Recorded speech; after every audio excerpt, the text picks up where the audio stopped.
Good evening to all and welcome to Unacademy, and I welcome you all in this special session. So I hope everybody is doing fine and great, and I welcome you all in today's class. So before starting the lecture, let me confirm once whether I am audible and visible or not. एक बार check कर लेते हैं क्या मैं audible और visible हूँ, उसके बाद सेशन को स्टार्ट करेंगे.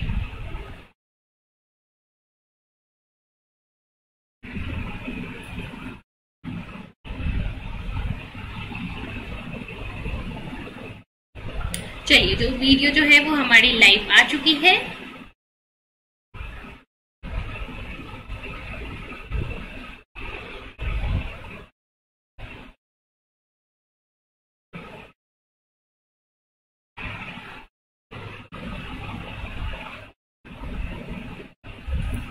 चलिए, तो आज के लेक्चर में मैं आपको बताने वाली हूँ that how many questions do you need to attempt और how many questions do you need to do correctly in order to qualify CSIR NET JRF. So ये होगा हमारे आज के टॉपिक के ऊपर, बात करेंगे हम आज इस टॉपिक के ऊपर. सो लेक्चर को स्टार्ट करने से पहले let me tell you few important things related to Unacademy. So if you want to join Unacademy plus और अनअकैडमी आइकनिक, तो उससे क्या एडवांटेजेस मिलेंगे आपको. सो अनअकैडमी का प्लस सब्सक्रिप्शन आपको लाइव क्लासेस देगा, टेस्ट सीरीज देगा, अनलिमिटेड प्रैक्टिस सेशंस देता है और वेल स्ट्रक्चर्ड कोर्स देता है. इसके साथ अगर आप अनअकैडमी की आइकनिक सब्सक्रिप्शन के साथ जुड़ना चाहते हो तो ये आपको देगा personal guidance, mentorship, well structured course के साथ साथ study planner, study material, test guidelines, expert suggestions, ये सारी चीजें आपको मिलेंगी. कंप्लीट गाइडेंस मिलेगा आइकनिक सब्सक्रिप्शन के साथ. तो प्लस और आइकनिक यहाँ पे दो अलग अलग कैटेगरीज के सब्सक्रिप्शन है. आप इनमें से जिसके लिए भी इंटरेस्टेड हो आप ले सकते हो. प्लस सब्सक्रिप्शन के अपने फायदे हैं, आइकनिक सब्सक्रिप्शन के अपने फायदे हैं. आप जिसके लिए इंटरेस्टेड हो you can go for that. और इन सारी सब्सक्रिप्शन को लेने के लिए आपको क्या करना है, अनअकैडमी का लर्निंग ऐप आप डाउनलोड कर लोगे प्ले स्टोर से.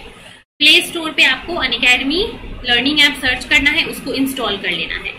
ऐप को इंस्टॉल करते ही आपके पास यहाँ पे ऑप्शन आएगा कि आप किस चीज के लिए प्रिपेयर कर रहे हो. तो if you are preparing for CSIR UGC NET, then just click on CSIR UGC NET, and then after clicking on CSIR UGC NET you can select your plan. तो अगर आप प्लस सब्सक्रिप्शन लेना चाहते हो तो प्लस पे click करो, then get subscription पे अपना प्लान सेलेक्ट करो. इसके साथ अगर आप फ्री क्लासेस देखना चाहते हो तो you can watch live free classes also on Unacademy special class, right.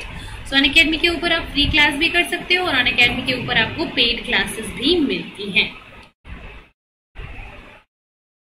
इसके साथ अगर आप सब्सक्रिप्शन लेना चाहते हो so this is the best time, because from 8 सितंबर टू 15 सितंबर अगर आप प्लस सब्सक्रिप्शन लेते हो तो यहाँ पे आपको 12 मंथ सब्सक्रिप्शन के साथ 2 मंथ की एक्स्ट्रा सब्सक्रिप्शन आपको फ्री में मिल रही है. सो फ्रॉम 8 टू 15 ऑफ सितंबर ये ऑफर आपके लिए है, mega offer. So you can go and take your subscription for this right now. और अगर जो स्टूडेंट अभी दिसंबर वाले एग्जाम को टारगेट कर रहे हैं, if you are targeting for दिसंबर 2021, देन अभी आपके पास है 3 मंथ्स. और इन 3 मंथ्स के अंदर अगर आप प्रिपेयर करना चाहते हो अपने एग्जाम को, सो सब्सक्रिप्शन अभी आप ले सकते हो. बिकॉज क्यों अभी ले सकते हो, क्योंकि प्राइस हाइक अलर्ट आ चुकी है. कुछ दिनों के अंदर ही 3 मंथ्स का जो सब्सक्रिप्शन प्राइस है वो बढ़ने वाला है. तो जिससे पहले की प्राइस बढ़े और जिनको सब्सक्रिप्शन लेना है they can go and enroll themselves now. और सब्सक्रिप्शन लेने टाइम ध्यान रखना कि आपको मेरा रेफरल कोड यूज करना है SURBHI01 टू गेट 10% ऑफ, ठीक है. सो सब्सक्रिप्शन लेने के बाद आप अनअकैडमी पे जितने भी नए बैचेस स्टार्ट होते हैं उन सबको आप देख पाओगे, उन सबको आप ज्वाइन कर पाओगे. So there is a outside batch starting from 8th of September for physical sciences. It is a crash course for physical sciences for CSIR NET 2021. So you can join this batch. Whoever is interested, आप plus join करके इस नए batch में अपने आप को enrol कर सकते हैं. चलिए, सो यही बताना था मुझे आपको अनअकैडमी के बारे में. इसके बाद आज का जो हमारा लेक्चर है बेसिकली किस चीज के ऊपर है, छोटा सा मैं एक लेक्चर लेना चाहती थी कि आप कितने क्वेश्चंस अटेम्प्ट करके, कितने क्वेश्चंस को सही सही करके हम बात करें, कितने क्वेश्चंस को अगर आप करेक्टली कर देते हो तो आप CSIR एग्जाम JRF क्वालिफाई कर सकते हो. ये होगा हमारे आज के डिस्कशन का टॉपिक. और इस डिस्कशन में अगर आपके कुछ सवाल है, आपके कुछ डाउट है तो वो भी पूछ सकते हो, बिकॉज इंटरैक्टिव सेशन होगा तो मैं ज्यादा चीजें आपको बता पाऊंगी. तो बेसिकली देखो, सी सेक्शन के अंदर आपको 25 मोस्ट, अगर मैं बात करूं कि सबसे ज्यादा, ठीक है, मोस्ट इम्पॉर्टेंट अगर मुझे कोई सेक्शन लगता है आपके सीएसआईआर के एग्जाम के लिए, मोस्ट इम्पॉर्टेंट सेक्शन वो कौन सा है? सेक्शन सी है ना। सी सेक्शन जो है वो सबसे ज्यादा इंपॉर्टेंट है। मैं जब प्रिपेयर करती थी तो मैंने अपना most of the time preparation का सी सेक्शन के लिए दिया था, और एग्जामिनेशन में भी जो मोस्ट ऑफ द टाइम था मेरा, वो मैंने सी सेक्शन को ही डेडिकेट किया था, ठीक है। सो अगर फर्स्ट चीज अगर मैं मानूं तो मेरे अकॉर्डिंग मैंने जो फॉलो किया था, मैंने एग्जाम में फर्स्ट जो चीज अटेम्प्ट करा था, फर्स्ट मैंने सी सेक्शन को अटेम्प्ट करा था। फर्स्ट मैंने सी सेक्शन पे स्टार्ट किया था। सी सेक्शन से मैंने स्टार्टिंग में क्वेश्चंस करने स्टार्ट किए। टारगेट रखो कि जिस सबसे पहले आपको स्टार्ट कैसे करना है। लेट्स से टोटल कितने 13 यूनिट्स हैं, ठीक है, टोटल 13 यूनिट्स हैं, and out of these 13 units, ठीक है, टोटल 1 to 13 यूनिट्स हैं। आउट ऑफ दिस 13 यूनिट आपने 6 से 7 यूनिट्स जो है वो पढ़ रखे हैं, तो आपको सिर्फ उन 6 से 7 यूनिट्स के क्वेश्चन ही देखने हैं। मान लो कि आपका यूनिट 1 जो है, यूनिट 1, 2, 3, ठीक है, ये सबसे अच्छा है। तो सबसे पहले आप यूनिट 1 बायोकेमिस्ट्री के क्वेश्चन आप सबसे पहले सर्च करो कहाँ पे है, ठीक है। तो जनरली सीएसआईआर में कैसे होता है कि सारे एक चैप्टर से रिलेटेड जो क्वेश्चन होते हैं वो एक साथ ही होते हैं, एक एरिया में ही होते हैं। तो सबसे पहले आप यूनिट 1 से जो भी मान लो 4-5 क्वेश्चन आए हैं आप उनको सॉल्व करो, ठीक है। ये नहीं कि यूनिट 1 से एक कर लिया, फिर यूनिट 2 से, फिर यूनिट 3 से, यूनिट 4 पे इधर उधर जंप नहीं करना है। अगर एक स्ट्रैटेजी को फॉलो करके चलोगे तो चीजें जो है आपके लिए आसान हो जाएगी। तो सी सेक्शन में सबसे पहले आपने देखा कि बायोकेमिस्ट्री के क्वेश्चन कहाँ पे हैं। फर्स्ट थिंग आपको ये करना है, जहां आपको बायोकेमिस्ट्री के क्वेश्चन दिखे, क्वेश्चन नंबर 1 आपने सॉल्व किया, आपको आता है, then just you can do this. Question number 2 आपको नहीं आता है, कोई बात नहीं। 3 मान लो आपको आता है, आपने 3 किया। 4 मान लो आपको आता है, आपने 4 किया।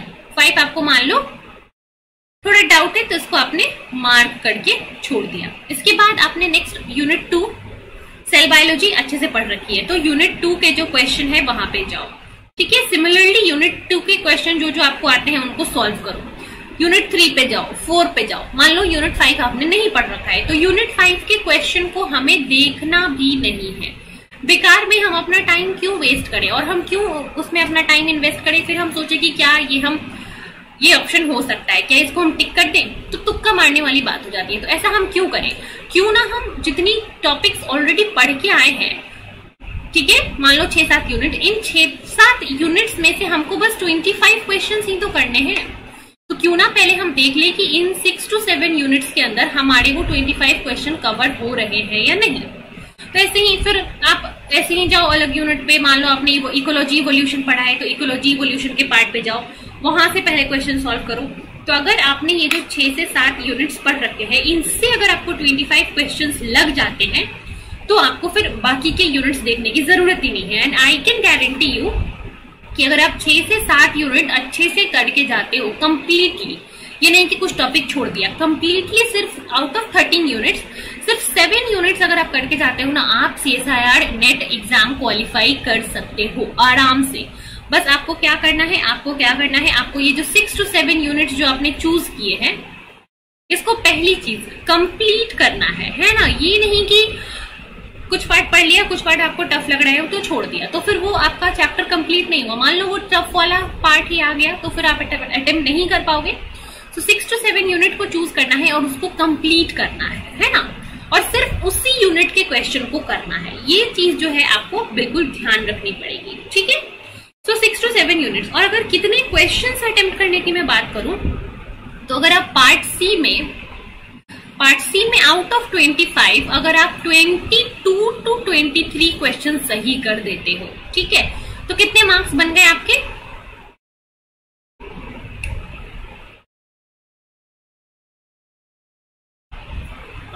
88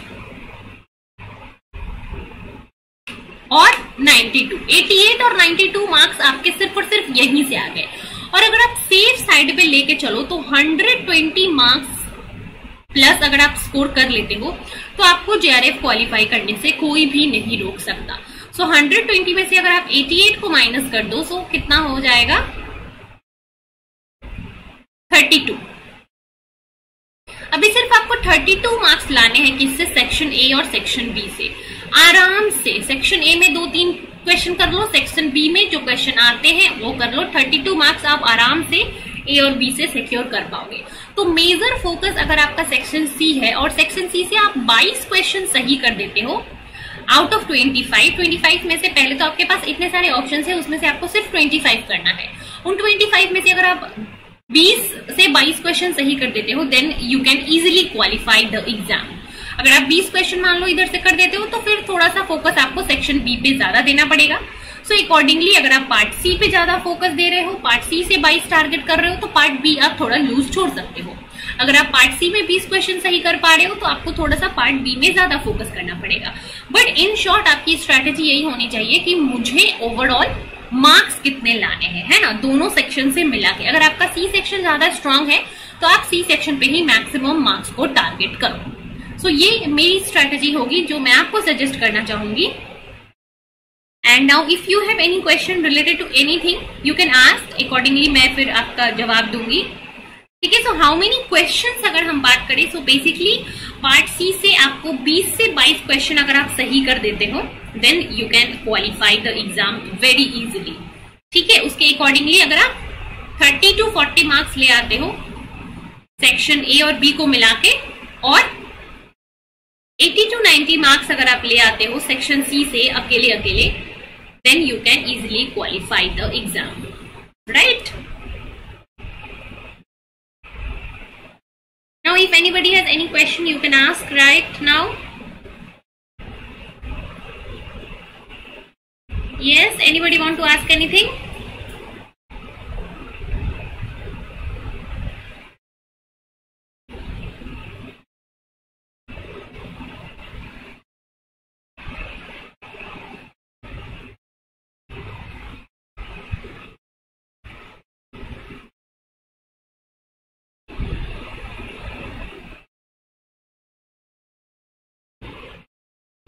ठीक है, सो बेसिकली आपको क्या करना है, you have to target section C. Section C को टारगेट करना है, सेक्शन सी पे मेजर फोकस रखो। 20 to 22 क्वेश्चन अगर आपने सेक्शन सी में सही कर दिए देन आपके एग्जाम को क्लियर करने से कोई नहीं रोक सकता, ये मैं बोल रही हूँ। और ये 20-22 क्वेश्चन को करने के लिए आपको सिर्फ 6 to 7 यूनिट्स ही टारगेट करने हैं। कोई नहीं बोल रहा आपको कि कंप्लीट 13 यूनिट्स पढ़ो, 6 to 7 यूनिट्स करना है, लेकिन उन सारे यूनिट्स को कंप्लीटली करना है, कवर ऑल द टॉपिक्स। ठीक है, ये नहीं कि कुछ टॉपिक्स को छोड़ दिया। अगर आप कोई यूनिट कर रहे हो तो उसके सारे के सारे टॉपिक्स को आपको कवर करना है ना। Yes, can we qualify easily skipping part A? Yes, definitely you can qualify. देखो, पार्ट ए में सबसे पहले तो आपको पार्ट ए लास्ट में सॉल्व करना चाहिए। लास्ट में अगर आपके पास टाइम बचता है तो उसके लिए आप पार्ट ए रखो। This is my suggestion, as I am saying. कुछ बच्चे होते हैं जिनका पार्ट ए बहुत स्ट्रांग होता है, जिनका जो जनरल वो चीजें होती हैं न्यूमेरिकल सॉल्व करने की, या फिर जो ट्रिकी क्वेश्चंस होते हैं उनका सॉल्व करने की टेंडेंसी उनकी बहुत अच्छी होती है, तो वो पार्ट ए को बहुत अच्छे से कर पाते हैं। बट कुछ बच्चे होते हैं जिनकी थ्योरी ज्यादा अच्छी होती है और बाकी ये पार्ट ए वाले क्वेश्चन एप्टीट्यूड ज्यादा स्ट्रांग नहीं होता है। तो सारे बच्चों के लिए अलग अलग चीजें होती हैं। But if you are asking that can be qualify without part A, yes you can definitely qualify. मेरा भी पार्ट ए वीक था, मैंने भी पार्ट ए में बहुत कम क्वेश्चंस ही अटेम्प्ट किए थे। ठीक है, उसमें से भी मेरे गलत ही हो गए थे। बट फिर भी अगर आप पार्ट ए कर रहे हो तो पार्ट ए में अगर कुछ चीजें जैसे कि मीन मीडियन मोड का जो कॉन्सेप्ट आता है, इससे हर साल मैंने देखा है एक नई क्वेश्चन आ ही जाता है। ठीक है, मीन मीडियन मोड से, फिर ऑड वन आउट, ऐसे करके कुछ इजी टॉपिक्स होते हैं उनसे क्वेश्चन आ जाते हैं। तो उनको आप टारगेट करो कि आप कर लो। नहीं हो पाता है कोई बात नहीं, आप आराम से छोड़ सकते हो। अगर आपको 5 से 10 नंबर भी आ जाते हैं that is more than enough. नहीं भी आते हैं कोई बात नहीं। आपको अगर आपका सेक्शन सी स्ट्रांग है ना, अगर आपका सेक्शन सी स्ट्रांग है तो फिर आपको क्वालिफाई करने से कोई नहीं रोक सकता है। पार्ट ए में अगर आप कुछ भी सॉल्व ना करो तो भी आप आराम से क्वालिफाई कर सकते हो अगर आप सेक्शन सी और बी को अच्छे से कर लो तो। क्योंकि सीएसआईआर में ऐसा कुछ नहीं है कि आपको पार्ट ए में इतना, पार्ट बी में इतना, पार्ट सी में इतना लाना है, नहीं। अगर आप पार्ट ए नहीं भी कर पाते हो, अगर पार्ट ए में आपको 2 क्वेश्चन भी आ रहे हैं बस, तो भी कोई बात नहीं, आप आराम से क्वालिफाई कर सकते हो। It is not a problem. अगर आपका सेक्शन सी स्ट्रांग है बी स्ट्रॉन्ग है, then you can easily qualify.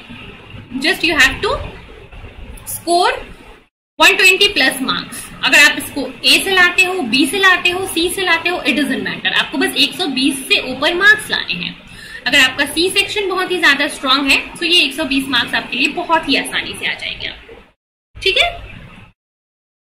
So not at all, you can definitely qualify with keeping part A. चलो, एनीथिंग एल्स?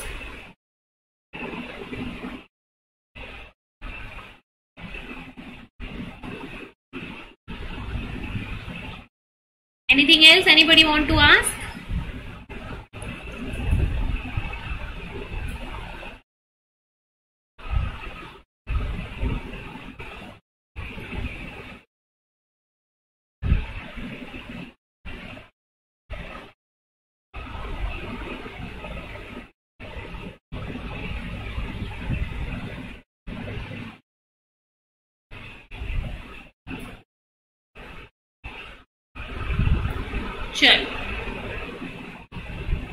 चलिए फिर, आई होप कि आपके जो भी सवाल है उनके जवाब आपको मिल गए होंगे. एंड अगर किसी और के कुछ सवाल रहते हैं related to this particular discussion तो you can ask me in the comment. आप कमेंट में लिख देना अपने सवाल को, मैं कोशिश करूंगी कमेंट में जवाब देने का.